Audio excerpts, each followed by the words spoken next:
j'ai même pas vu sur sa page que ça apparaissait, Fait que là, il est parti le live. Tu devrais le voir apparaître d'ici une minute ou deux. Sinon, refresh sa page. Salut tout le monde. Prise 2 en espérant que ça soit la bonne cette fois-ci. Donc, on reçoit un invité surprise dans le milieu de l'enseignement qui voulait nous faire un témoignage. Puis, dans le fond, cette personne-là est extrêmement dévouée pour nos droits et libertés et les enfants.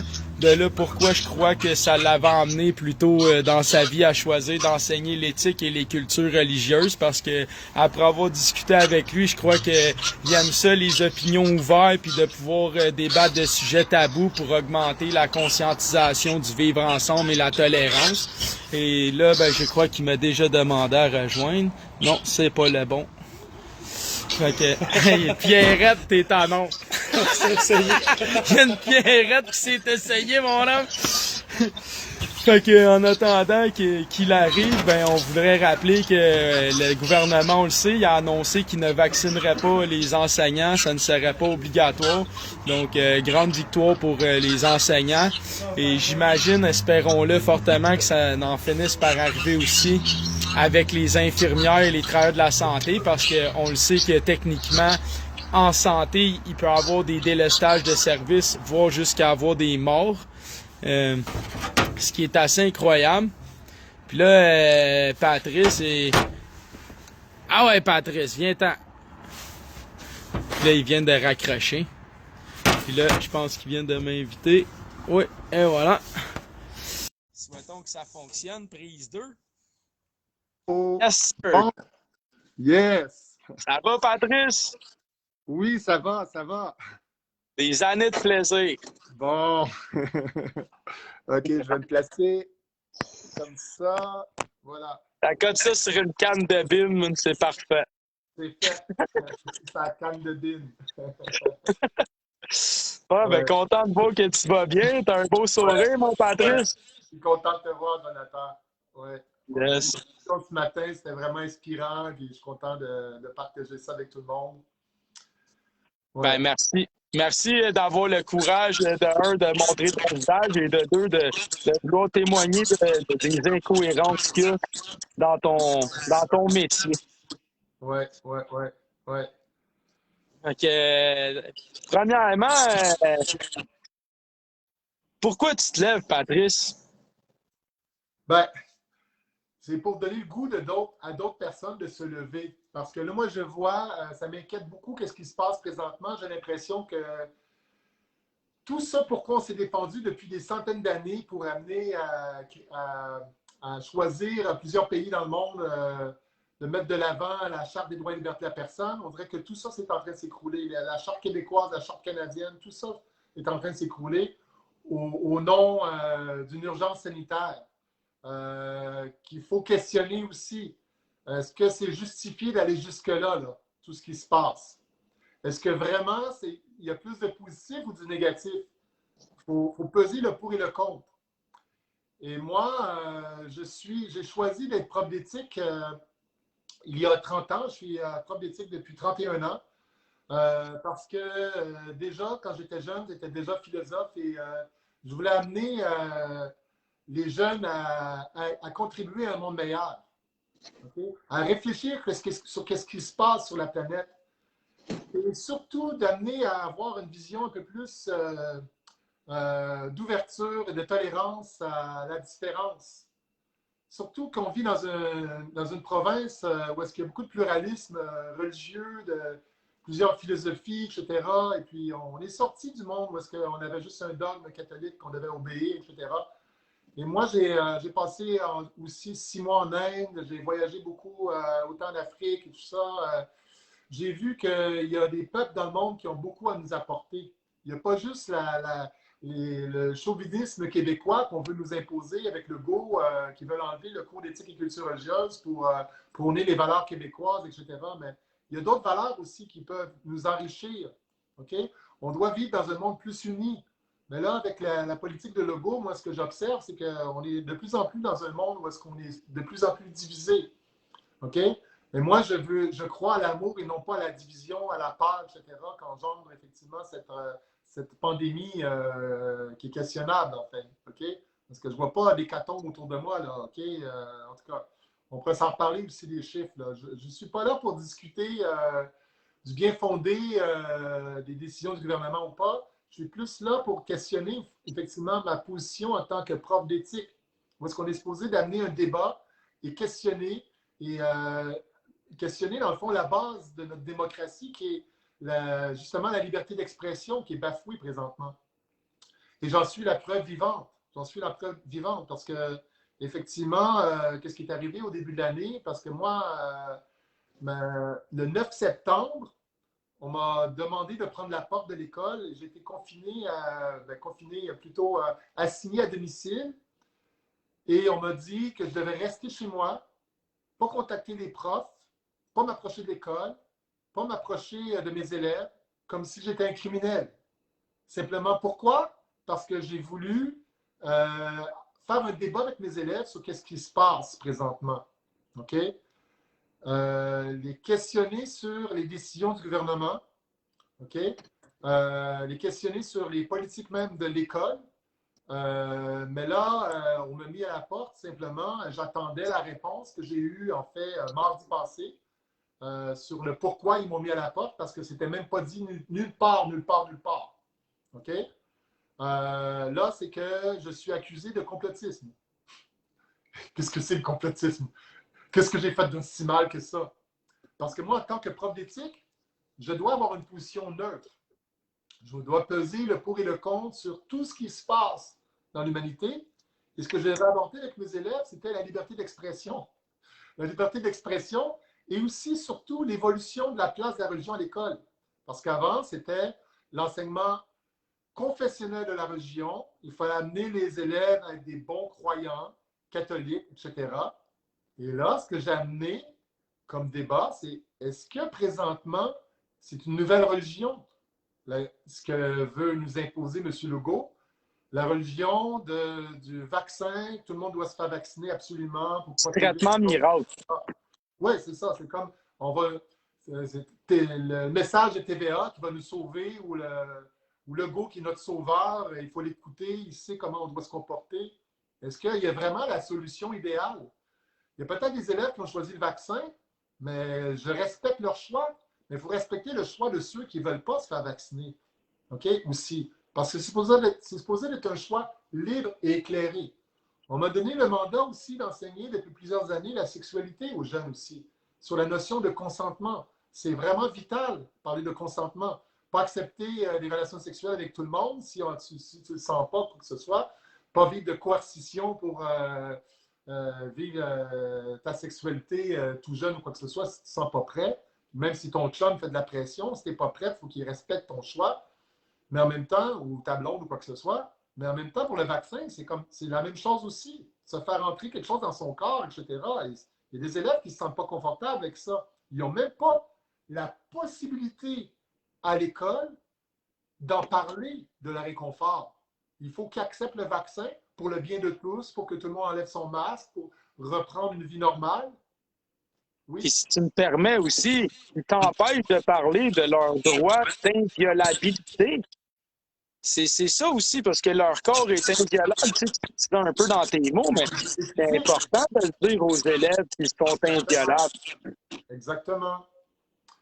Moi, dès que je suis arrivé au début de l'année dans l'école, il y a plusieurs enseignants, et puis même, on a une réunion au début de l'année avec même la commission scolaire aussi sur l'importance de convaincre les élèves de se faire vacciner. Moi, j'écoutais ça, et même j'ai demandé, est-ce que vraiment on va nous imposer la vaccination, les enseignants aussi? Là, ils n'ont même pas voulu me répondre à la commission scolaire. OK? On aurait Ça s'enlignait vers ça. Mais là, c'était déjà, quelque part, d'imposer la vaccination à tous les élèves. C'était pas dit comme ça. Mais quand c'est rendu que ça fait 3-4 fois que le service santé fait des tournées de classe et que les élèves me mentionnent que finalement, en plus, même c'est clair qu'ils n'ont pas voulu qu'ils viennent dans ma classe, OK? Parce qu'ils savaient que dans le cours d'éthique, on en discute et tout ça, les murs ont des oreilles. Donc, ils ont été invités dans des classes où les profs étaient favorables à la vaccination et les élèves posaient des questions. On ne répondait même pas à leurs questions. on répondait aux questions du prof pour orienter les élèves à se faire vacciner. OK? Un peu Et ce on qu'on peut te faire du reproche. sport. Comment? Un peu ce qu'on te reproche à l'inverse. Je sais pas si tu peux baisser un petit peu le volume de ton téléphone parce que ça fait des coups. Mais indirectement, c'est un petit peu hypocrite parce que eux, ils disent que tu voulais faire un débat puis que tu essaies d'influencer les élèves. Mais de l'autre côté, j'imagine il y a des affiches, le premier ministre a été vu dans les classes, on fait des dictées à thème étranges, toutes sortes de choses comme ça. Fait que, tu sais, je trouve ça un peu pervers de dire, toi, t'es coupable, mais qu'eux font pire de l'autre côté. Tu sais, je sais pas comment tu te sens là-dedans. Mhm. Ben, justement, moi, j'ai des oreilles, je suis à l'écoute des jeunes. Les adolescents, je les trouve extraordinaires. Et c'est ce que je leur dis souvent. J'apprends autant d'eux qu'ils apprennent de moi. Parce que dans les cours d'éthique, on a des débats, des discussions, et je les amène à s'exprimer sur comment ils se sentent dans ça. Et justement, il y en a plusieurs qui m'ont dit qu'ils aimeraient être capables de dire non au vaccin, mais ils ne sont pas capables. OK? Comme s'ils n'avaient pas le droit de dire non. OK? Puis ils auraient aimé ça que je sois dans la classe où est-ce que, justement, il y avait cette information-là qui était véhiculée pour que je pose des bonnes questions parce qu'eux, on ne les écoute pas. Moi, dans mon cours d'éthique, je les écoute et je sens la détresse qu'ils vivent en classe. OK? Mais là, ce que la direction m'a demandé au début de l'année, c'est de ne pas aborder le sujet, carrément, de mettre mes convictions de côté, comme si c'était une question de conviction. Mais ma conviction, ce n'est pas une conviction personnelle, c'est la conviction que mon cours d'éthique est vraiment important pour les jeunes. OK? Pourquoi? Parce que c'est le seul cours où est-ce qu'ils peuvent justement s'exprimer sur leurs inquiétudes, où est-ce qu'ils peuvent contribuer à un monde meilleur en pouvant s'exprimer parce que là, ils ont le droit de parole. OK? Sans se sentir jugé. Sans se sentir jugé. Toutes les opinions sont bonnes. Le cœur du programme que j'aborde en secondaire 4, le programme d'éthique secondaire 4, c'est la déclaration sur la tolérance de l'UNESCO qui demande aux élèves d'accueillir tous les points de vue, toutes les religions, toutes les philosophies, athées ou pas, comme étant nobles, comme étant quelque chose de beau à accueillir, essayer de voir en quoi il y a une vérité derrière ça. OK? C'est la prémisse, c'est le cœur d'une des compétences qu'il faut évaluer en tant que prof d'éthique, la compétence au dialogue. Et ne pas tomber dans les entraves au dialogue. Constamment, ce qu'on voit dans les discours du gouvernement, dans les discours de la direction, c'est des entraves au dialogue. OK? Lui, on ne l'écoute pas, c'est un complotiste, c'est pas fiable ce qu'il dit, c'est de la désinformation. Il ne faut pas l'écouter, c'est des fous. Et je me suis fait traiter de quelqu'un qui devait se faire soigner parce qu'il doit être dans une secte. Parce que moi, j'ai une ouverture d'esprit à accueillir tous les points de vue. Et les élèves eux-mêmes me posent des questions sur le vaccin et je leur présente le point de vue du gouvernement. Pourquoi, effectivement, vous devriez vous faire vacciner? Et ils ont entendu la version comme quoi il faut vraiment qu'ils se fassent vacciner pour qu'ils puissent enfin enlever leur masque qu'ils portent sans arrêt à l'école, pour qu'ils puissent enfin retrouver une vie normale, pour pas que leurs grands-parents meurent parce qu'ils apportent le virus à la maison, quoi que ce soit, parce qu'ils côtoient beaucoup de monde à l'école, etc., qu'ils les culpabilisent, etc. Mais ils ne se sentent pas bien là-dedans. Puis ils se questionnent, est-ce que c'est vrai tout ça? Fait que moi, je leur dis, OK, ça, c'est une version des choses. Moi, je prends le risque, et même c'est ce qu'ils me reprochent, que je prends le risque de perdre mon emploi à vous présenter une autre version des choses en parlant de ça avec humilité. Je ne prétends pas que c'est la vérité, ce que je vais vous présenter. Directement, tu le permets. C'est ça le rôle de l'enseignement, justement. Et l'échange d'informations libres sur la science et les données, de là pour permettre aux étudiants d'apprendre à faire un esprit critique, à faire leur démarche eux-mêmes et évaluer leurs propres risques basés sur leur propre caractère de sécurité. Exactement, exactement. Parce qu'ils entendent des choses sur TikTok, ils vont souvent sur TikTok, de leurs parents, dans leur communauté, comme la communauté haïtienne, qui est le tiers de mes élèves. eux, ils ont très peur que le vaccin les rende infertiles. Et c'est pour ça qu'ils résistent à la vaccination, mais ils se sentent obligés de se faire vacciner quand même. OK? Et moi, effectivement, on me reproche de questionner la vaccination, mais en réalité, moi, c'est pas moi qui leur dis de ne pas se faire vacciner. Je comprends pourquoi ils se font vacciner. Je comprends très bien avec la pression qu'ils subissent et peut-être même qu'ils ont choisi de se faire vacciner. Mais ce n'est pas ça le débat. C'est que moi, je présente aussi des points de vue vraiment solides. Je fais attention à ce que je présente en classe. Des points de vue de scientifiques, de médecins, de gens qui ont travaillé à l'OMS, excusez-moi, ou même citer la compagnie Pfizer qui dit que la vaccination est encore au stade expérimental. Et de dire ça, l'école me le reproche de dire ça. Okay? Pourtant, c'est la vérité. Mais il me reproche. Surtout sur les études à long terme. OK? Fait que je ne devrais pas, moi, quelque part, je me sentirais mal de ne pas avoir présenté l'autre version des choses qu'on cache aux élèves. Et je leur ai dit, même de dire ça, je prends un risque. Je risque de perdre mon emploi. Et une semaine après que je leur ai dit ça, la direction me demandait de prendre la porte. OK? Ils ont vu. Et là, ils me reprochent de ne pas être un bon modèle. Qu'est-ce que c'est un bon modèle pour les enseignants? Pas pour les enseignants, mais pour les élèves. Est-ce que c'est d'obéir à la direction, obéir aux dogmes de la commission scolaire? Moi, on me demande d'être loyal face à ma commission scolaire, face à mon école, en prônant la vaccination.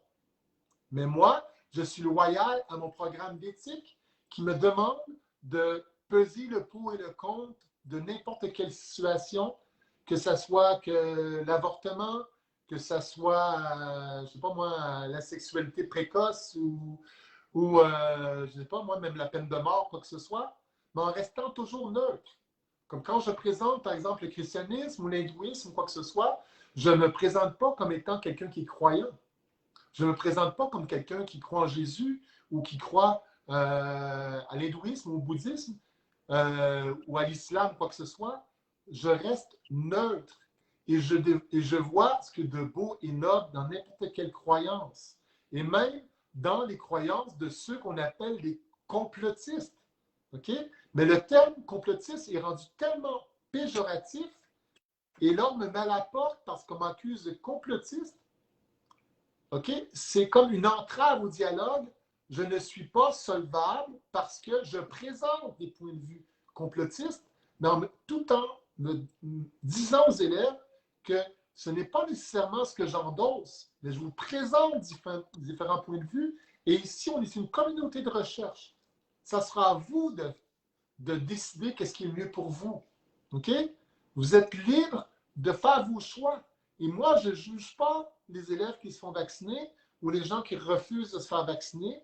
Je vous donne juste de l'information et vous en faites ce que vous voulez. Mais là, notre base de démocratie, je considère qu'elle est en danger. On me le reproche même. Je vais vous lire des extraits de ce qu'on me reproche. OK? Je dis, okay, au motif que nous sommes tous égaux devant la charte, nous ne devrions pas suivre les règles édictées par notre gouvernement. Et ce n'est pas ce que j'ai dit, mais on m'accuse de ça. OK? C'est des faussetés. Moi, ce que je vous dis présentement à tous ici, là, ce que j'affirme, c'est que tout ça, c'est des oui-dire. Je leur dis juste qu'ils ont le droit de se questionner et de dire non à la vaccination s'ils préfèrent ne pas se faire vacciner avec les informations auxquelles ils sont mis devant eux. Oui. Directement, il y a un dicton qui dit « Ce qui est affirmé sans preuve ne nécessite aucune preuve. » Donc, as-tu un enregistrement, un audio, une image, plusieurs témoignages? Si oui, OK, mais sinon, c'est affirmé sans preuve, donc ça ne nécessite aucune preuve, puisque techniquement, tu es innocent jusqu'à preuve du contraire. j'avais une autre question, tu sais.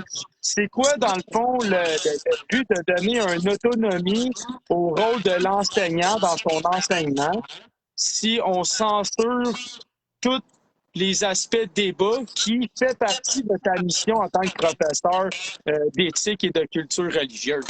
Mhm. Ils vont à l'encontre de ta propre mission, en fait. Puis ils viennent s'immiscer dans ton autonomie d'enseignant. Oui. Parce que là, il me menace que si j'ai encore des propos soi-disant complotistes, et c'est pas que j'ai des propos complotistes, je présente le point de vue aussi de ceux qui résistent à ce que le gouvernement nous impose. OK?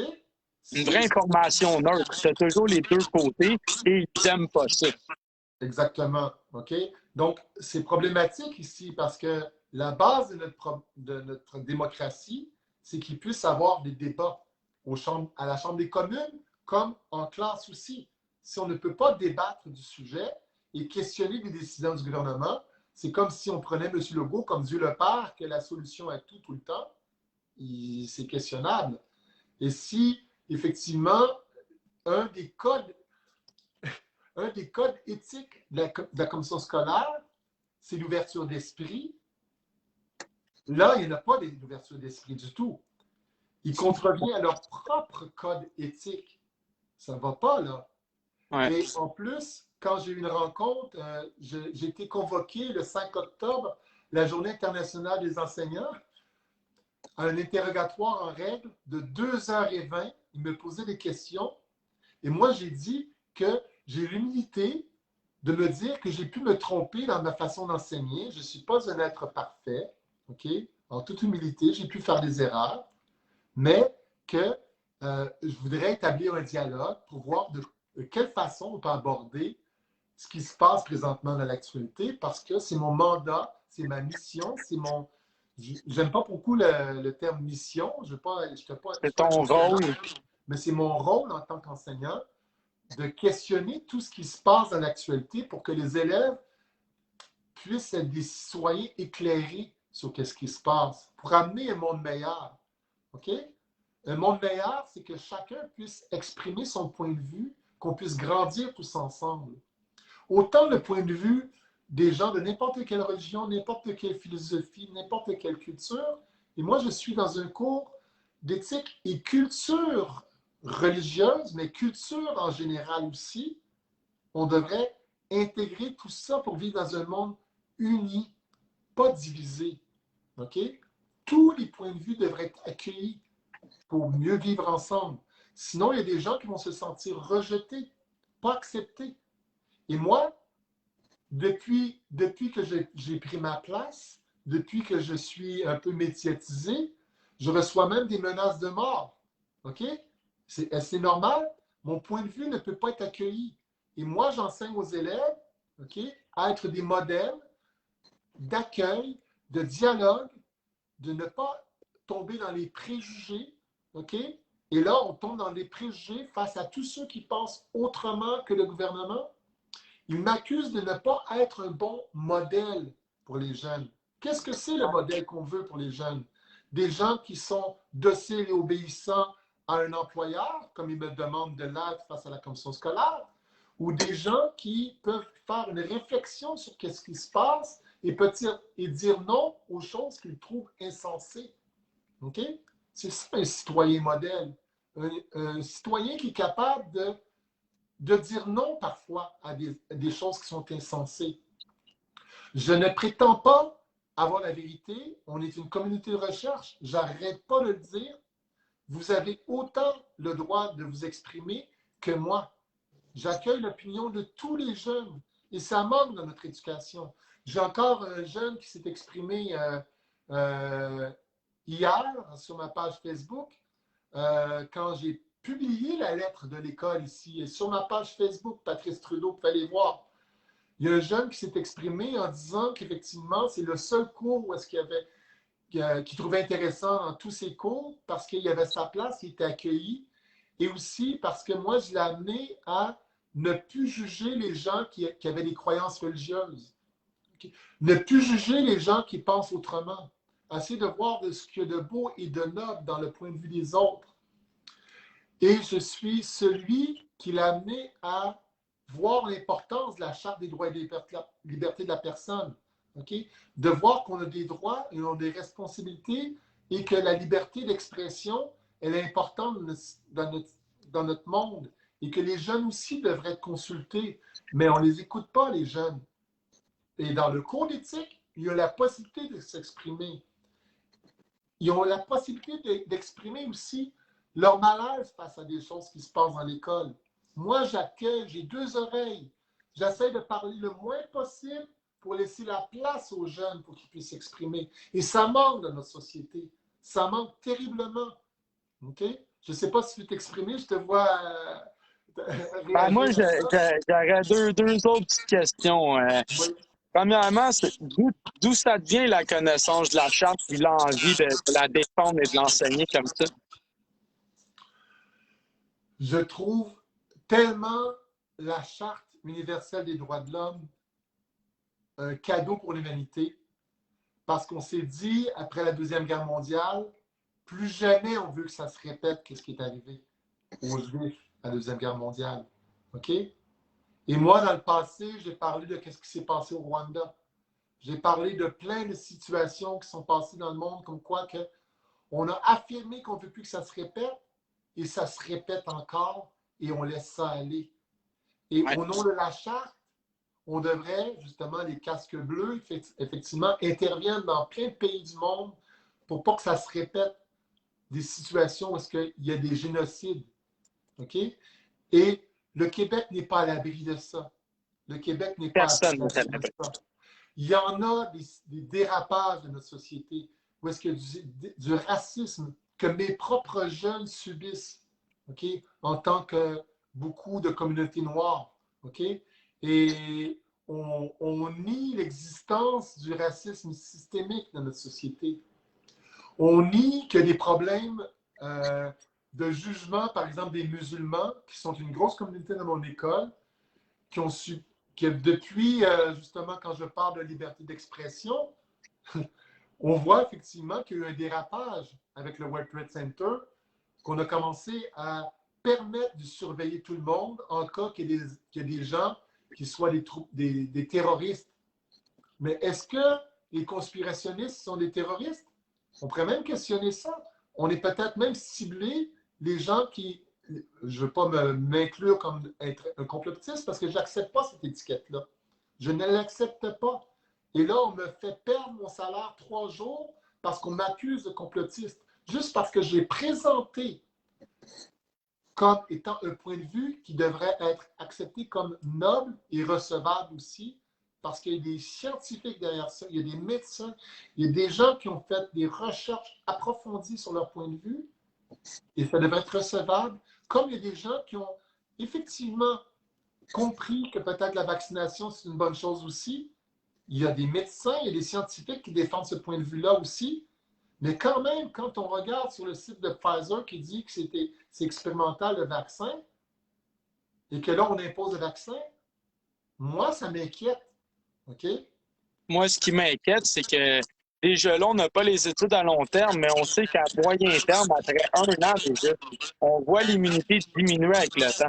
Donc, clairement, j'ai pas besoin d'avoir plus de démonstrations à long terme pour comprendre qu'il n'y aura plus de protection dans 10 ans ou dans 15 ans, là, ou même voire dans 5 ans. Je suis pas médecin ou autre, mais c'est clair là, pour moi. Puis ça, c'est ce qui me préoccupe aussi, je ne sais pas pour toi, mais c'est l'absence des alternatives, comme en Europe, des tests rapides de 72 heures et des tests sérologiques de J'ai ceux même qui pas ont le fait droit la de parler de maladie. ça. Ça vient me chercher. Tu n'as Parce pas que le c'est droit le de régime discuter en de ça avec question. tes élèves? Ben là, on me met à la porte pour ne pas parler des alternatives. Incroyable, parce que ça fait partie de l'information et Je de suis un l'enseignement d'un complotiste si je consentement. parle de vitamine D, si je parle de l'importance de renforcer son système immunitaire. Je trouve Fait que ça grave, là. c'est vraiment l'omerta. C'est une omerta, effectivement. Et effectivement, c'est trop facile de me qualifier de complotiste, de me faire perdre mon salaire 3 jours, c'est une entrave au dialogue. Je ne suis pas digne d'être écouté parce que j'accepte de considérer le point de vue de ceux qui pensent autrement que le gouvernement, qui questionnent les statistiques, qui questionnent le fait qu'on ne donne pas la place au système immunitaire qui peut se guérir de certaines maladies. OK? Je trouve ça inquiétant de présenter le vaccin comme la seule solution unique. De mon point de vue, de te suspendre 3 jours, c'est clairement indirectement de l'intimidation et dans le but de dire, Patrice, si tu ne rentres pas dans les rangs, tu sais ce qui t'attend. Donc, indirectement, moi, d'un point de vue de neutre, de citoyen reculé, je me dis c'est inadmissible qu'un professeur d'éthique et de culture religieuse, parce qu'il montre une opinion neutre et qui fait ce que son enseignement lui requiert par son autonomie d'enseignant, se fait suspendre pour aider les adolescents à être curieux et émettre leur propre opinion par leur propre recherche et leur propre prise de décision. Moi, je trouve que ça va à l'encontre même de la mission de la commission scolaire et de la direction de l'établissement qui, de loin, selon mon opinion de parent et de citoyen, outrepasse ses compétences, là, puis c'est pas quelque chose qui engendre le bien collectif commun. Ça, clairement, pour moi, c'est clairement non. Le but du cours d'éthique aussi, tu viens de le mentionner, tu ne le connaissais pas vraiment, c'est le mieux vivre ensemble, incluant chaque individu, pour le mieux vivre collectif et individuel. Est-ce que toutes les décisions du gouvernement, c'est quelque chose de positif? Le code QR, etc., est-ce que c'est la bonne chose à faire? Ben, moi, je pense que à ceux qui ne sont pas vaccinés, c'est la bonne chose à faire? Je pense que non. Et là, on a même mentionné que l'année prochaine, les élèves qui ne seraient pas vaccinés devraient suivre des cours en ligne, ne pourraient plus aller à l'école. Est-ce que c'est la bonne chose à faire? 45 minutes de moyenne par jour de cours en ligne aux élèves qui ne sont pas à l'école, ce qui est vraiment une insulte au droit à l'éducation des élèves. Là. Je ne sais pas ce que tu en penses, toi. Peut-être que tu ne pourras pas te prononcer, mais il y a un article l'autre jour qui nous disait qu'il y a 30 000 enseignants en ce moment dans le système qui n'ont pas vraiment de compétences légitimes d'enseigner. Est-ce que ça te donne froid dans le dos? Bien sûr, parce que moi, par exemple, parce que j'ai 31 ans d'expérience, avec aucune tâche à mon dossier, qui s'est donné entièrement aux élèves pendant des années, J'ai été pendant 6-7 ans à développer un cours en leadership auprès des jeunes qui s'appelait Be the Change, pour qu'ils apportent un monde meilleur. Mes classes étaient pleines 2 soirs par semaine. C'était du bénévolat que je donnais aux élèves avec une collègue, Donna De Luca, qui s'est investie beaucoup dans cette cause-là aussi, pour que les élèves prennent leur place. On a monté des spectacles devant 550 personnes, pour toucher le cœur de chaque personne qui serait dans la salle. Les gens pleuraient, étaient émus de voir la transformation de certains élèves qui étaient extrêmement timides, qui n'osaient pas parler en public. Et là, ils étaient capables de parler en public. J'ai monté plein d'activités pour que les élèves prennent leur place dans l'école. J'ai contribué à la vie scolaire de l'école. Et là, on me disqualifie du revers de la main en m'accusant de complotiste. S'il y a quelqu'un qui a cœur l'épanouissement des jeunes dans l'école, c'est bien moi. Il n'y a aucun prof qui pourrait oser dire que je n'ai pas à cœur le bien-être des élèves. Moi, je veux des élèves qui s'épanouissent, qui prennent toute leur place, qui puissent croire en eux-mêmes, avoir pleine estime d'eux-mêmes, qu'ils ne soient pas juste des jeunes qui obéissent à un futur employeur ou à une direction d'école, que je respecte, je comprends que ce n'est pas facile. Et même j'honore ma direction et je suis reconnaissant pour la position dans laquelle ils me mettent présentement, ma direction. Je les remercie parce que présentement, je suis dans une position où est-ce que je suis un prof d'éthique pour tout le Québec entier. Je suis dans une position éthique où est-ce que j'amène même la direction à réfléchir sur leur propre éthique, la commission scolaire pour réfléchir à leur propre code éthique. Ça doit être remis en question parce que j'ai à cœur l'avenir des jeunes.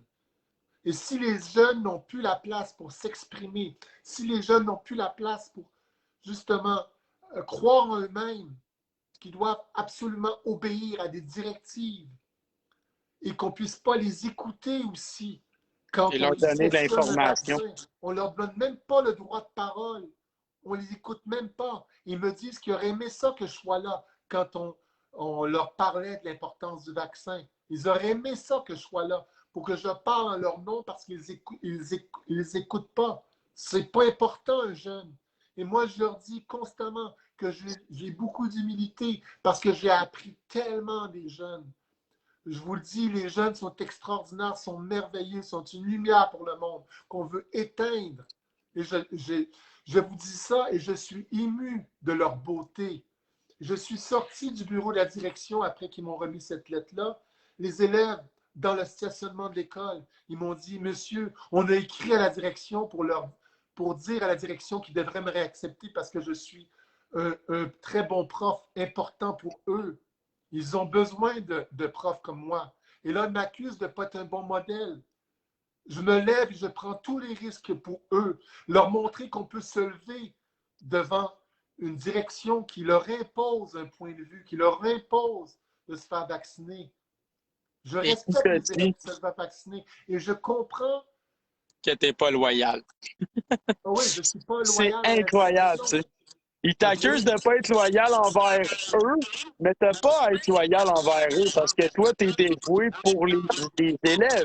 Ta mission, c'est l'enseignement aux élèves. Au ministère de l'Éducation qui m'ont donné ce mandat-là d'amener les jeunes à développer le dialogue, de comprendre la notion de l'UNESCO, qui dit que le cœur de l'éducation devrait être l'éducation à la tolérance, la bienveillance face à tous les points de vue dans un monde pluraliste dans lequel on vit présentement. Il y a tellement de culture. Et là, M. Legault veut enlever la culture religieuse. Mais la culture religieuse, de comprendre le point de vue des musulmans, des bouddhistes, des chrétiens, etc., comprendre leur point de vue avant de les juger et les rejeter du revers de la main comme ne pas être assez laïque, parce que dans la société québécoise, on devrait être laïque. Mais la laïcité, c'était ça le début de mon année scolaire, c'est de comprendre c'est quoi la laïcité dans l'éducation. La laïcité, c'est que l'État ne devrait pas se mêler de la religion des gens, ne devrait pas dire comment on devrait penser, ne devrait pas dire qu'on devrait croire à telle religion ou d'être athée ou quoi que ce soit, de rester neutre. Être neutre, c'est d'accueillir tous les points de vue et de ne pas favoriser un point de vue plutôt que l'autre. Tous les points de vue devraient être accueillis. Et là, non, les points de vue de ceux qui pensent autrement que la commission scolaire et que ma direction ne devraient pas être accueillis. Et je me fais couper mon salaire parce que je ne suis pas loyal face au dogme du gouvernement et le dogme de la commission scolaire. Je suis dans une position très inconfortable et la direction aussi est dans une position inconfortable parce qu'ils accueillent des plaintes de la direction, des plaintes de parents, non pas de la direction, mais de parents d'élèves et d'élèves aussi qui n'aiment pas que je questionne le point de vue actuel de la vaccination, qu'ils entendent toujours à TVA, Radio-Canada, etc. OK? Ça les met mal à l'aise.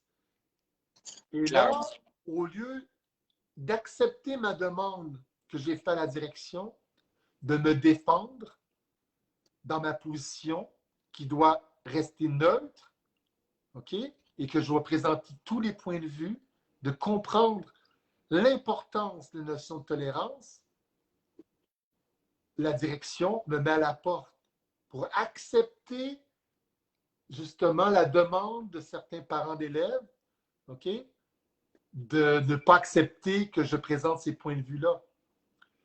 J'étais sur le conseil d'établissement et là, ils ont élu quelqu'un d'autre à ma place parce que je ne représente pas l'école. Mais moi, je dois représenter aussi le point de vue des élèves qui ne sont pas écoutés. OK? Je dois représenter aussi ceux qui ont un point de vue autre que celui de la direction. Ben non, je devrais penser comme la direction. Et comme les parents d'élèves qui pensent comme la direction. Moi, j'inclus tous les points de vue. Mais à cause de ça, je prends un risque de ne plus pouvoir enseigner. De terminer ma carrière d'enseignant à cause que je suis un prof d'éthique. J'ai été banni même de l'association des profs d'éthique et culture religieuse parce qu'il paraît que je salissais la réputation des profs d'éthique comme étant des trouble-fêtes. Ce que tu l'incarnes, tu ne fais pas juste l'enseigner, tu l'incarnes. Qu'est-ce que c'est un modèle d'enseignant? Est-ce que c'est un modèle d'être celui qui accueille tous les points de vue ou un prof qui va être loyal totalement à sa direction? Poser la question, c'est d'y répondre. C'est d'accueillir tous les points de vue et d'essayer de donner l'information la plus juste possible pour que les élèves suivent leur chemin et apprennent à faire leur démarche et prennent confiance en eux. C'est ça le but d'enseigner, parce que sinon, on dirait que c'est un éducateur ou un dresseur. Exactement. Je vais vous lire la finale de la lettre que j'ai reçue. OK? S'il y a des commentaires après, j'aimerais accueillir tous les commentaires. Moi, je vais avoir une dernière question pour toi là, après. OK. Il me demande de prendre un recul et de modifier mes propos et mes comportements. Et en cas de récidive, nous serons dans l'obligation d'entreprendre des mesures plus sévères que 3 jours de suspension. Nous vous rappelons que le message de votre employeur concernant la pandémie et que la commission scolaire et les établissements prennent tous part aux mesures recommandées par la santé publique afin de limiter la propagation du virus. OK. Moi, j'ai respecté ça. Je n'ai pas dit aux élèves ne portez pas le masque. OK? Et moi, je me tiens à distance des élèves, 2 mètres. Je n'ai pas d'élèves devant ma première rangée. Je respecte ceux qui considèrent que ces mesures doivent être appliquées. Je ne suis pas un trouble-fête qui ne respecte pas la direction, quoi que ce soit. Je respecte les points de vue de chacun et je suis toujours à 2 mètres des élèves et j'enseigne pas de masque. OK. De plus, la commission scolaire et cet établissement facilite la vaccination des élèves pour les maintenir en classe. OK. Mais le système immunitaire là-dedans, ça, il n'en parle pas. Pour les maintenir en classe, il faudrait que tout le monde se fasse vacciner. La contamination croisée. Vous agissiez en cohérence avec l'institution, soit dans le respect de votre devoir de loyauté et de réserve. Donc, je devrais éviter de questionner tout ça, considérant que votre rôle de modèle et d'influence auprès des élèves, nous vous attendons à ce que vous évitiez de partager vos idées personnelles avec ces derniers. OK. Moi, ce que je vais avoir comme position, c'est simplement de ne plus parler en mon nom, de ne pas parler de mon point de vue, mais de recevoir des points de vue autres pour qu'eux prennent leurs propres décisions en respect des mesures sanitaires de l'école. Mais en même temps, est-ce que ça serait de faire de la coercition auprès de tous les élèves pour qu'ils se fassent vacciner pour augmenter la cible vaccinale de notre école? Est-ce que moi, je dois contribuer à ça? Est-ce que tu dois contribuer à ça? Pas du tout. Ben, eux, c'est ça que je sens. C'est d'influencer ce que techniquement, tu n'as pas droit en tant qu'enseignant. Tu es supposé d'être neutre et donner les données. Le rôle d'un enseignant, c'est pas d'influencer à se faire vacciner ou pas se faire vacciner. C'est là aussi, tantôt, je l'ai traité un peu indirectement excuse-moi le mot, d'hypocrite, parce qu'on dit « Ah, toi, t'es pas correct parce que t'es neutre. » Puis de l'autre bord, eux autres, ils poussent à la plante pour influencer les gens à prendre le vaccin et non prendre la décision par eux-mêmes selon l'information accessible. Moi, ça me dépasse. On me demande d'être neutre en tant que prof d'éthique et peut-être que je n'ai pas toujours été assez neutre et maintenant, je sais que je suis sous la loupe, OK? Et probablement que les élèves vont peut-être même m'enregistrer pendant que je fais des cours, OK? Il y a des parents qui me surveillent, qui ne seront pas contents que je réintègre l'école, OK? C'est clair, OK? Donc, je vais devoir faire attention à la façon que j'enseigne, mais je suis supposé d'avoir l'autonomie professionnelle. Mais là, je ne l'ai plus parce que je suis surveillé à la loupe. On ne me fait plus confiance en tant que prof d'éthique. On me disqualifie comme étant quelqu'un de dangereux pour le système scolaire. Mais peut-être que le système scolaire devrait se questionner aussi. OK? Peut-être qu'il devrait se questionner. Et le silence que j'amène, c'est pour ça, là. OK? Il devrait se questionner. Parce que être modèle, c'est quoi être modèle pour les jeunes? Est-ce que c'est justement de ne pas être neutre et les inciter à la vaccination, comme beaucoup d'enseignants font, et se font donner des petites tapes dans le dos pour ça? Ou de rester vraiment neutre, comme je vais l'être de façon impeccable à partir de maintenant? Parce que c'est ce que me demande mon programme. On me dit de mettre mes convictions personnelles de côté, mais moi, je vais les mettre totalement de côté pour être complètement intègre et loyal face à ce que me demande le ministère de l'Éducation en évaluant la pratique du dialogue et pas tombant dans des entraves au dialogue en jugeant les complotistes comme ne pas ayant un point de vue recevable. Mon opinion de ton rôle, c'est que dans le fond, indirectement, tu es là pour apprendre aux gens à discuter entre eux des sujets tabous qui sont difficiles à aborder dans la vie de tous les jours. Mais moi, je le sais parce que souvent, quand je parle de politique, d'économie ou de biologie ou autre, tu sais, de la nature, l'écologie, tout ça, les gens me regardent et me disent Jonathan, c'est pas la bonne place, Jonathan, c'est pas le bon endroit, Jonathan, c'est pas le bon moment. Ça crée tout le temps des conflits. Justement, on a manqué de neutralité et d'ouverture de dialogue. Et moi, je trouve que c'est primordial des cours comme le tien pour parler de ce qui est tabou. Oui, c'est un bon point que tu amènes, Jonathan.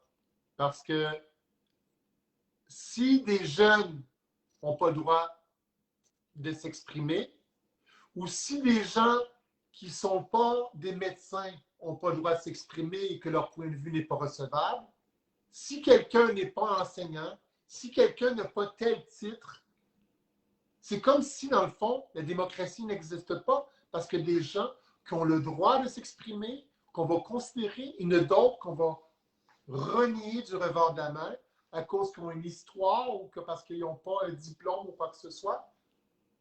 Une des entraves au dialogue que j'enseigne aux élèves, OK, c'est l'appel à l'autorité.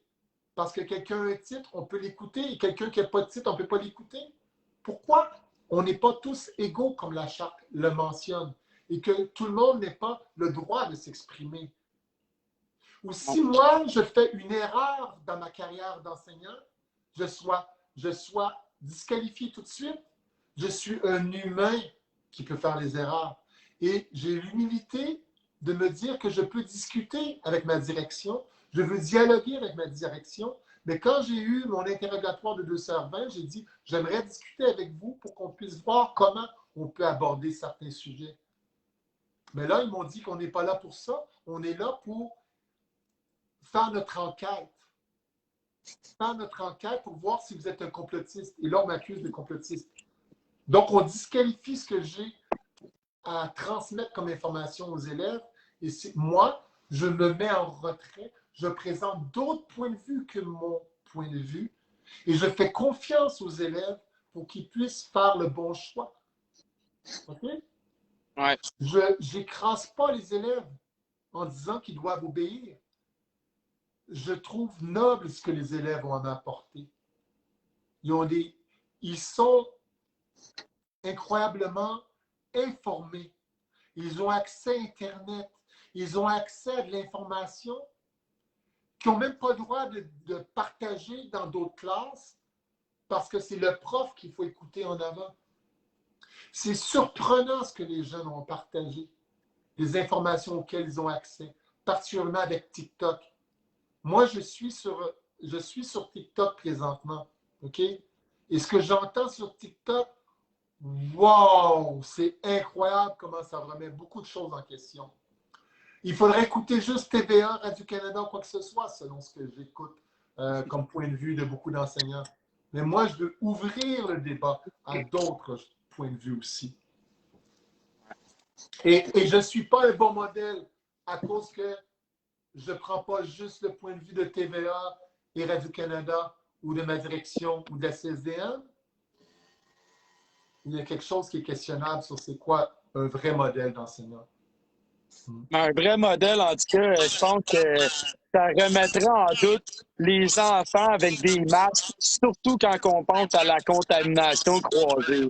Je ne sais pas si tu trouves ça crédible de dire que des enfants, surtout au primaire et dans les CPS, soient réellement protégés plutôt que victimes de contamination croisée à tripoter les surfaces et leurs masques à longueur de journée. C'est des choses comme ça que moi, là, si je serais dans un CPE ou un enseignant ou autre, j'aurais décroché de ma job. J'aurais pas été capable moralement ou éthiquement de faire ça aux enfants. Là.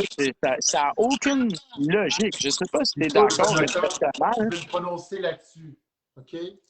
En tant qu'enseignant, pour être un cheval de Troie, pour transformer le système de l'intérieur, parfois, je dois faire un peu l'hypocrite. OK?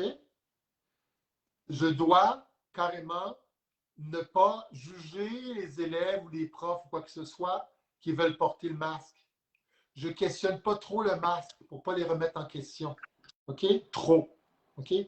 Mais parce que si je remettais tout ça en question, encore une fois, peut-être qu'ils voudraient encore plus me mettre à la porte rapidement. OK? Mais techniquement, la contamination croisée n'est pas enseignée. Je ne sais pas toujours comment le doser.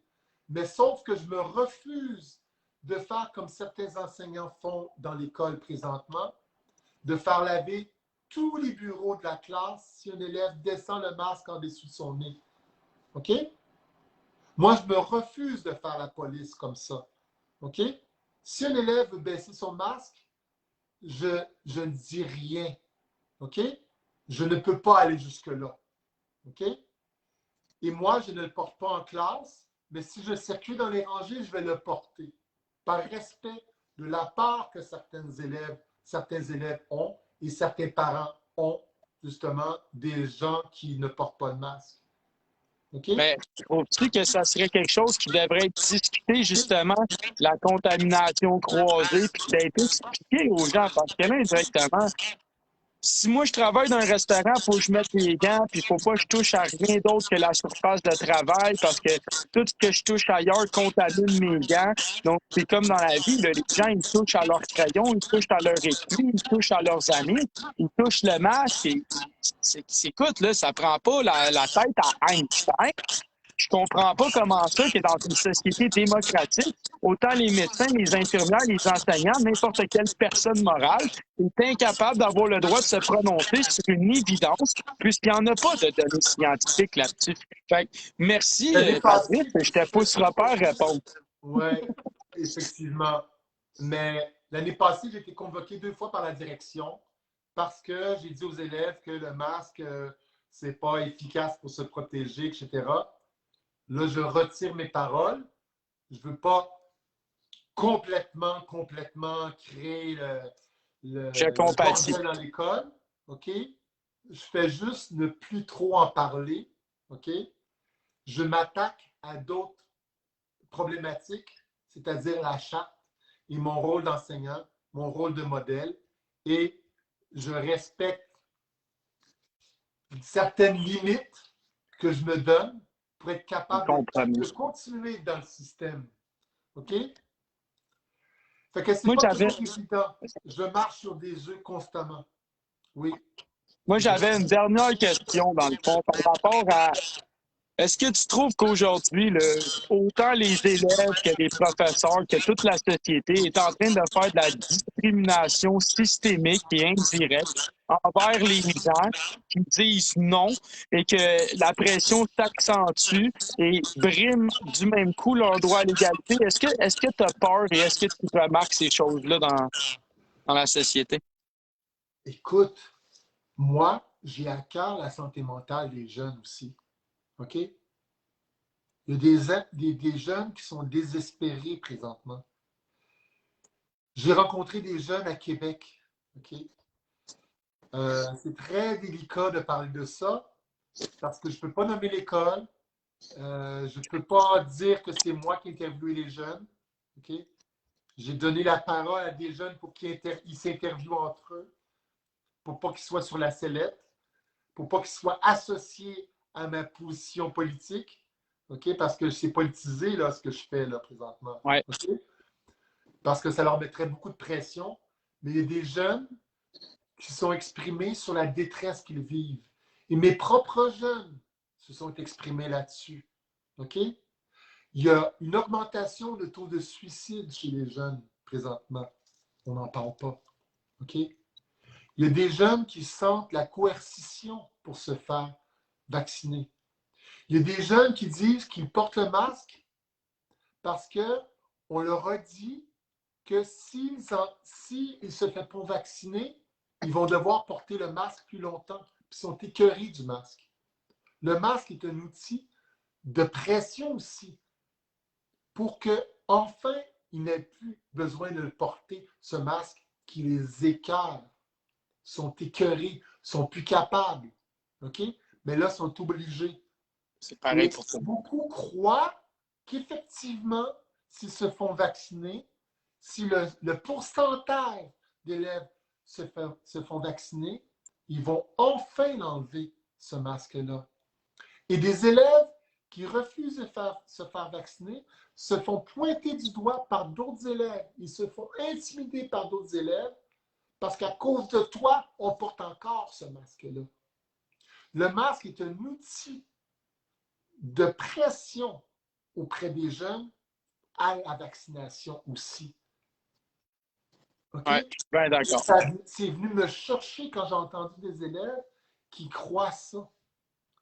Oui, parce qu'on sait que ça ne sera pas le cas. Respecter même leur point de vue en ne poussant pas trop là-dessus. OK?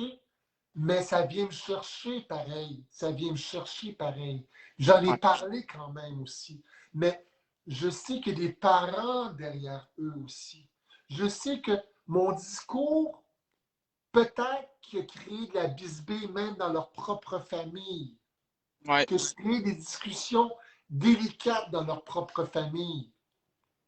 Et moi, je veux la paix. Je veux qu'on puisse vivre en paix. Dans ma propre famille aussi, il y a eu des divisions. Parce qu'on est tous vaccinés, sauf moi, ma fille et la mère de ma fille. On ne veut plus que j'aborde le sujet dans ma famille. Et maintenant, ils ont vu que le débat se passe à un autre niveau par rapport à la charte, etc. Ils ont vu qu'à cause que je présente d'autres points de vue, je risque ma job ou quoi que ce soit. Ils ont honoré mon courage, malgré qu'ils sont pour la vaccination. Comme là, les élèves qui sont pour la vaccination, les parents d'élèves qui sont pour la vaccination, devraient m'honorer en tant que modèle qui, justement, accueille les gens qui ont un point de vue autre. Mais là, je crée un problème dans l'école parce que peut-être qu'à cause que moi, j'ouvre le débat, peut-être qu'il va y avoir moins d'élèves qui vont se faire vacciner, mais sauf qu'il faut qu'ils comprennent que peut-être qu'à l'avenir, s'il y a des élèves qui ont des séquelles de ce vaccin-là, peut-être que ces parents-là qui ont poussé pour que les élèves se fassent vacciner, peut-être qu'ils vont comprendre que finalement, j'ai bien fait de remettre en doute le vaccin. S'il y a des élèves qui finalement tombent malades ou qui finalement sont infertiles plus tard, ou des élèves qui finalement ont des problèmes de cœur ou tombent malades ou quoi que ce soit, ils vont peut-être finalement être contents que j'ai ouvert le débat. Ils vont m'honorer en tant que modèle. Oui. Moi, je te dis merci en tout cas. Puis ça me fait penser à une autre question. Hein. Est-ce que tu te souviens, parce que tu as dit ça fait 31 ans que tu enseignes, tu es un enseignant au secondaire 4 en éthique et en culture religieuse, mais est-ce que tu te souviens avoir été aussi restreint et épié dans ton autonomie d'enseignement? Le seul moment où est-ce que c'est arrivé un peu, les deux moments où c'est arrivé un peu, en fait, c'est après le World Trade Center, OK, qui s'est OK. écroulé, parce que je prenais la défense des musulmans, OK, qui était vraiment, vraiment ciblée. J'en doute pas. Et ça a créé presque l'émeute dans l'école aussi, parce que j'ai pris la défense des musulmans dans mon école. OK? Ça a créé vraiment du grabuge. OK? Ouais, c'était très tabou d'être du côté musulman à cette époque-là. Non, effectivement. Et moi, je vais accueillir tous les points de vue. Et je trouve que dans l'islam, il y a des choses nobles, des beaux messages aussi. Ce n'est pas quelque chose qu'on doit tout rejeter. Dans l'islam, il y a eu des excès aussi. Oui, OK? Mais de considérer que tous ces points de vue-là ne sont pas acceptés, tous les musulmans doivent être rejetés? Non. L'autre point de vue, c'est par rapport au sujet de la sexualité.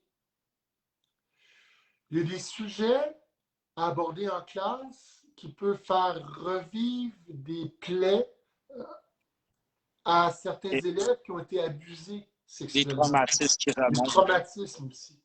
Ouais. Et des sujets que je dois peut-être faire attention un peu plus. Et je dois avertir des gens dans l'école que je vais aborder ce sujet-là, ou même la question du suicide aussi. J'aborde plein de sujets qui sont tabous, mais je prends ce risque-là et j'accueille les élèves dans leur vulnérabilité aussi là-dedans. OK? C'est pas facile d'être prof d'éthique et d'enseigner aussi le thème de la sexualité, mais c'est important qu'on puisse ouvrir les discussions là-dessus. Oui, c'est très important. Mais au lieu d'avoir un appui, on prépare me dire de ne pas aborder certains sujets comme si on n'avait pas confiance en mon expérience, mon expertise, mes connaissances, mon cheminement personnel, qui fait que je suis capable de comprendre les blessures des élèves. Parce que moi aussi, j'en ai vécu des blessures. OK? Je me mets à nu devant les élèves et je ne devrais même pas le faire.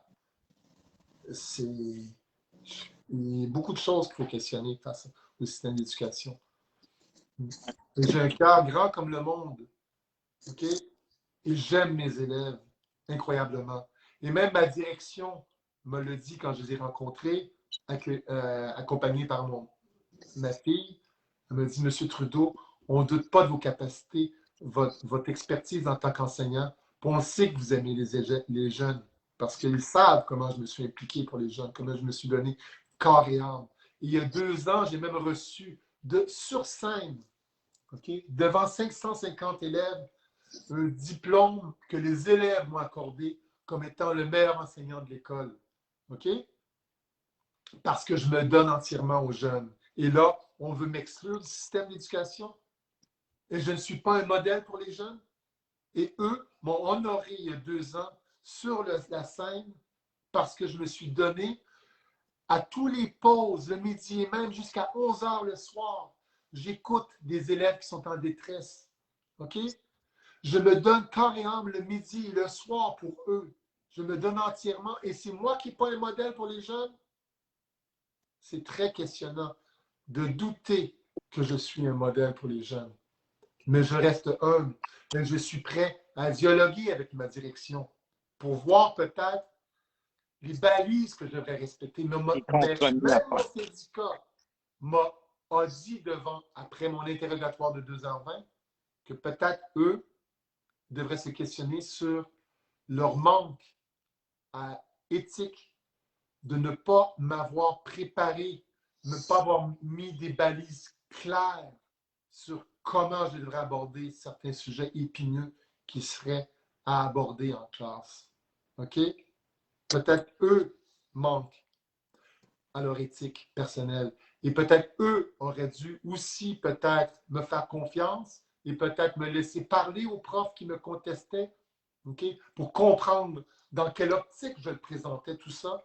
Mais non, ils défendent plus les parents que moi, en tant que prof d'éthique depuis 30 ans, qui a étudié 7 ans à l'université pour devenir prof d'éthique, qui a voyagé à travers le monde, qui a voyagé en Afrique, qui a voyagé en Asie, qui connaît incroyablement toutes les religions du monde, qui accueille tous les points de vue.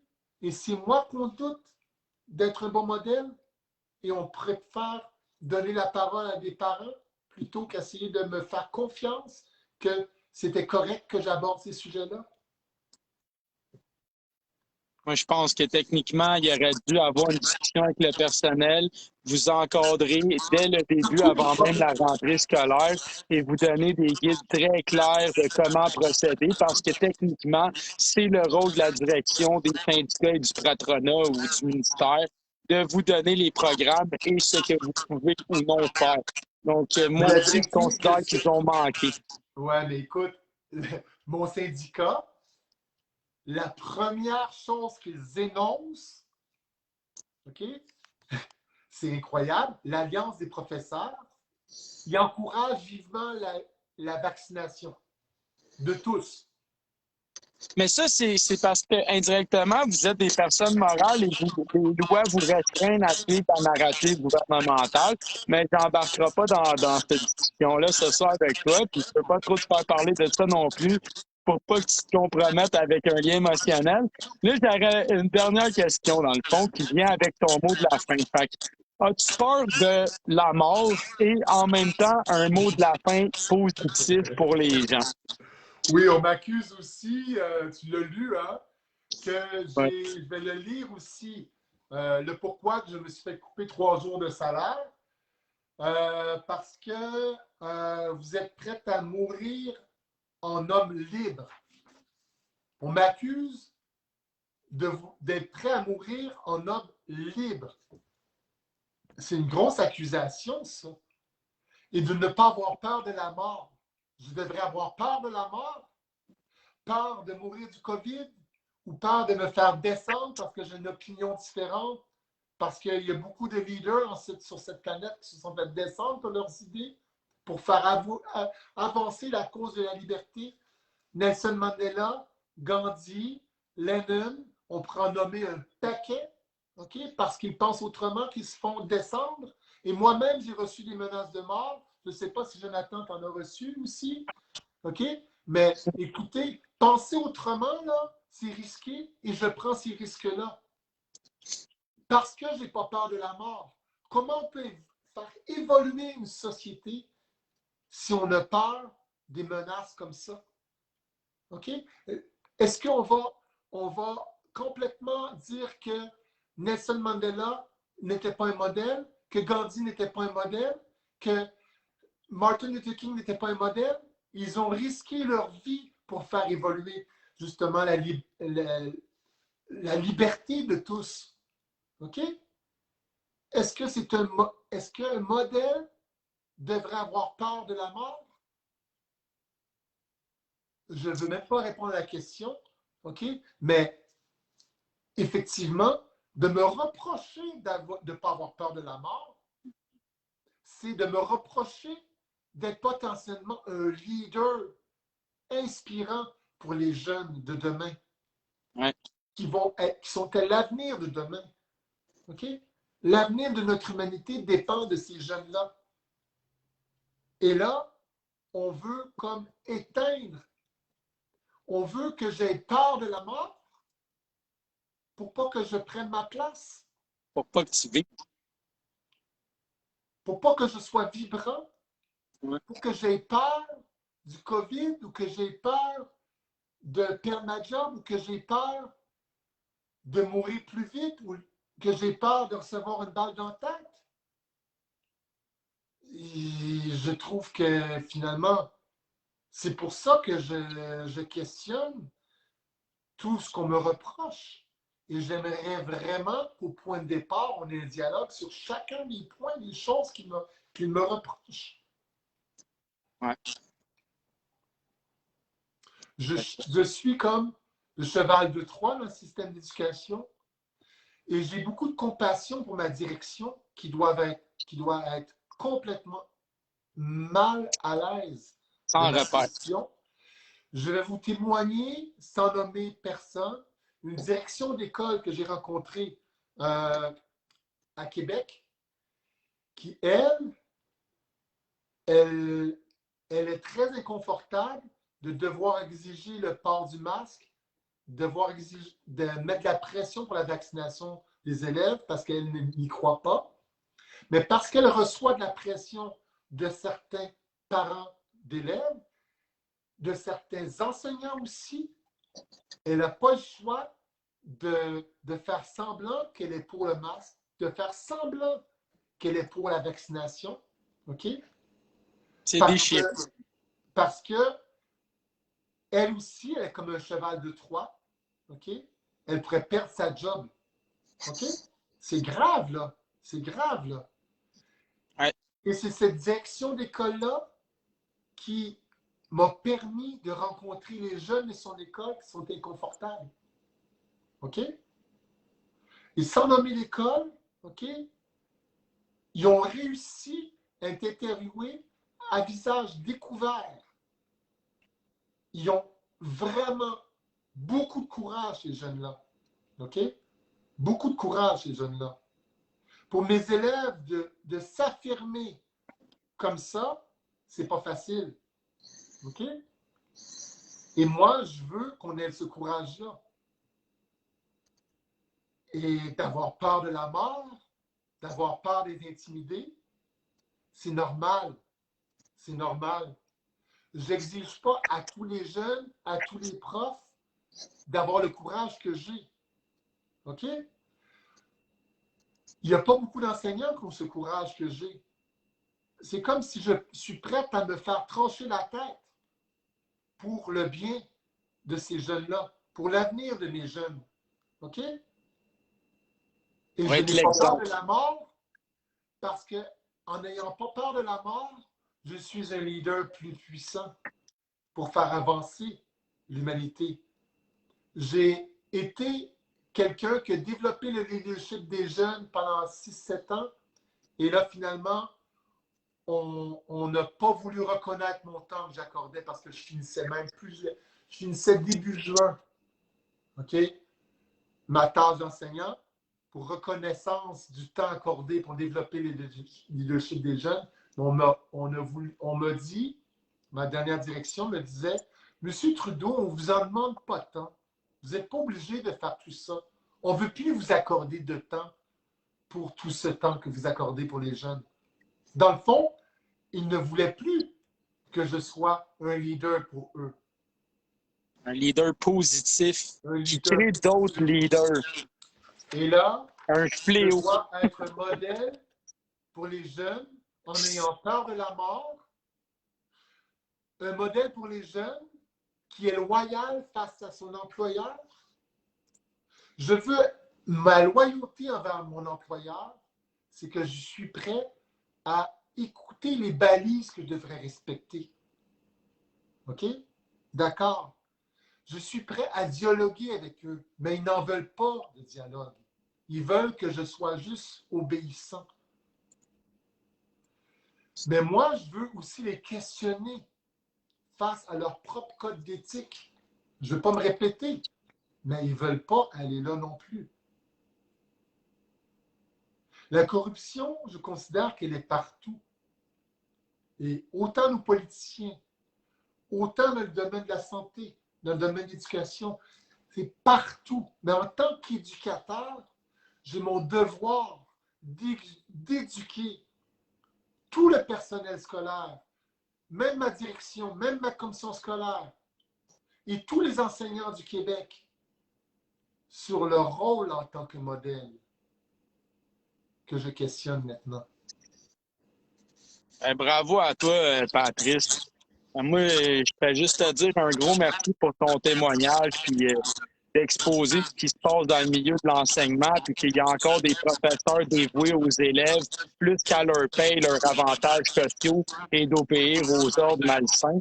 Moi, du fond du cœur, en tant que citoyen, en tant que parent, je te dis merci d'être dévoué aux enfants comme ça, au point de te mettre la tête sur le bûcher puis de porter le flambeau des idéaux. Merci de rappeler à nos enfants qu'ils peuvent avoir le courage de leurs convictions, qu'ils ont des droits et qu'ils ont justement la capacité de s'affirmer qui est primordiale dans notre société. Moi, je te demande, as-tu un dernier mot positif de la fin d'encouragement aux parents, aux enfants et à toi-même? Oui. Moi, sérieusement, je suis plein de gratitude pour ce qui se passe parce que enfin, on a l'occasion de faire évoluer le débat.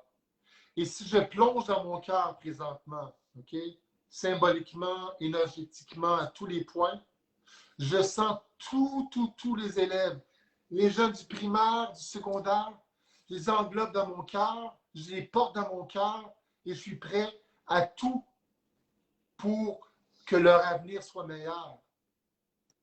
Et tous les enseignants, toutes les directions de l'école du Québec devraient faire la même chose. Est-ce qu'on veut pas penser à court terme par rapport au virus, mais à long terme, qu'est-ce qu'on veut pour l'avenir de nos jeunes? Plongez tous dans votre cœur. Est-ce que vraiment vous pensez à votre salaire, votre sécurité d'emploi, ou vous pensez à l'avenir de demain pour ces jeunes-là? En n'ouvrant pas le débat sur tout ce qui se passe présentement. Ça serait ma conclusion. Ben, merci beaucoup, Patrice. Puis, comme on dit, du gros big love à toi, du gros big love aux gens. Je te serre la main, Jonathan. Et merci de cette invitation-là. Ça fait plaisir. Et aussi, j'espère d'être celui qui va inspirer d'autres personnes à se lever. J'en doute pas que tu vas inspirer d'autres enseignants à s'affirmer et à rester debout. C'est surtout ça, rester debout et s'affirmer. Donc, n'hésitez pas à partager parce que vous le savez, je suis banni et c'est une entrevue exceptionnelle, c'est un témoignage exceptionnel. Donc, n'hésitez pas à le partager dans les groupes, en privé, à vos amis pour montrer qu'il y a des enseignants debout qui se battent pour nos enfants puis qu'on va aller jusqu'au bout, justement. Donc, merci encore, Patrice. Ta devise, ça, Big Love, tu dis souvent ça, hein? Ma devise, c'est du gros Big Love. Ah, ben là, j'ai la ligne pour les sans-abri, mais parce que d'habitude, j'ai du gros Big Love. Ouais. C'est ça, c'est du gros Big Love, 432 Hz, 72 ppm, je t'aime. Oui, oui, toi. OK? Soyons unis plutôt que divisés. Unis pour les sans-abri. Wow! Merci, Patrice. Si jamais tu veux discuter de d'autres sujets ou de ce qui arrive là, dans ce dossier-là, tu me recontactes puis on va mettre les gens à jour avec plaisir. Puis bonne chance dans tes démarches. Comme ils disent, un gros merde. Ouais, merci. Salut, capitaine. Au revoir. Salut, bye-bye.